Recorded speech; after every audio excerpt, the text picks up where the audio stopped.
Guys, আসসালামু আলাইকুম। কেমন আছো তোমরা সবাই? তো আজকে একদম ভোরবেলা যাচ্ছে এখন পড়তে, একদম মাথায় টুপি টুপি পরে একদম জানি দেখতে বাজে লাগতেছে, বাট কি করার, যে একটা ঠান্ডা পড়তেছে। আমি তো এখানে টুপির এই পম পম নিয়ে মজা করতেছি। এই ঠান্ডার মধ্যে আমার চোখ দিয়ে দেখো পানি পড়ে যাচ্ছে প্রায় একদম। আর বাইরে দেখো কি একটা লেভেলের কুয়াশা, মানে কিছুই বোঝা যাচ্ছে না কোন একটা রাস্তা, এটা চেনাও যাচ্ছে না ভালো মতো। এই ঠান্ডার মধ্যে যাচ্ছি প্রাইভেট পড়তে, আল্লাহ জানে কেউ আসছে কি না। আসলেও কম স্টুডেন্ট আসবে, যাই হোক ব্যাপার না। আর দেখো এখানে একদম মানে মাঠটা পুরো একদম মনে হচ্ছে ডুবে গেছে। আর এতে এখানে আমার হাত ঠান্ডা, মানে মনে হচ্ছে যেন হাত পা খুলে আমি মাথায় করে নিয়ে যাই, বাট পারবো না।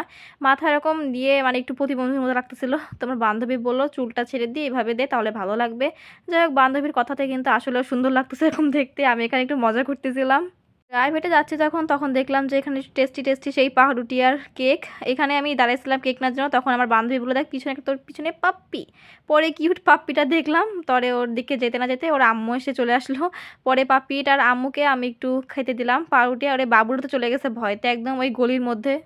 কুকুরের বাচ্চা দেখলে কেন জানি আমার কেন জানি খুব ভালো লাগে। মানে এই পাপিগুলো এত পরিমাণে কিউট হয়, মনে হয় ওদের সবাইকে বাসা নিয়ে যাই, বাট এটা পসিবল না। বাট আমার আম্মু এগুলো পছন্দ করে না, এই জন্য।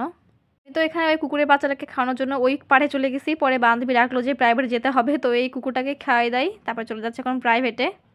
ওদেরও তো ঠান্ডা লাগে। দেন এই তো বিকালে এখন আমি খাচ্ছি এখন ধাবড়া বা চিমটা। আম্মু দেখো বেশি করে ধনেপাতা দিয়ে একদম ঝাল দিয়ে বানাই দিচ্ছে। আমি খাচ্ছি কিভাবে দেখো একদম। আমি তো এখানে হুডি পরে একদম বসে আছি, দেখে মনে হচ্ছে না ছেলে মানুষ একদম।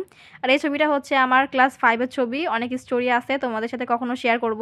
এই পিকগুলো এখন মানে ছিল, তো সেটাই শেয়ার করলাম তোমাদের সাথে। অনেক স্টোরি আছে, যাই হোক পরে সেগুলো বলা যাবে। এই তো এখন রাতে ডিনার করতেছি আমি। রাতে ডিনারে আছে রুটি অ্যান্ড ডিম পোচ। ডিম পোচ খেতে কার কার ভালো লাগে অবশ্যই বলবো, আমার তো বেশ ভালোই লাগে। মানে খাবার মানে আমার পছন্দ। তো রাতের খাবার শেষ করে এখানে ভূত সেজে বসেছিলাম। আসলে না, আমি এখন চুল বাঁধবো, আমি চুল বেনি করে ঘুমাবো।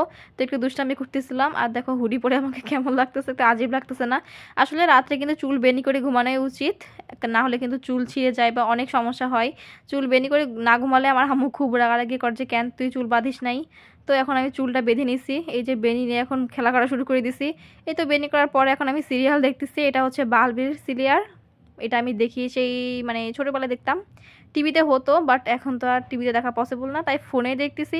তো সিরিয়াল দেখা শেষ করে তোমাদের তারফি খালার কিছু ড্রেসও রেখে গেছে, এগুলো এখন ভাঁজ করে আমি ড্রয়ে তুলে রাখবো এই রাত্রেবেলায়। এগুলো একদম দেখো সুন্দর করে ভাঁজ করে রাখছি, এখন এটা ডান।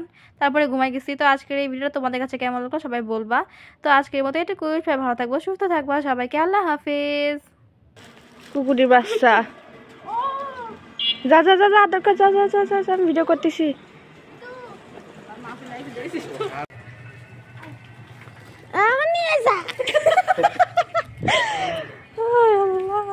আমার সমাজ সেবিকা বালিকা, এই মানে আমার ভয় করতেছে, যাইস না যাই।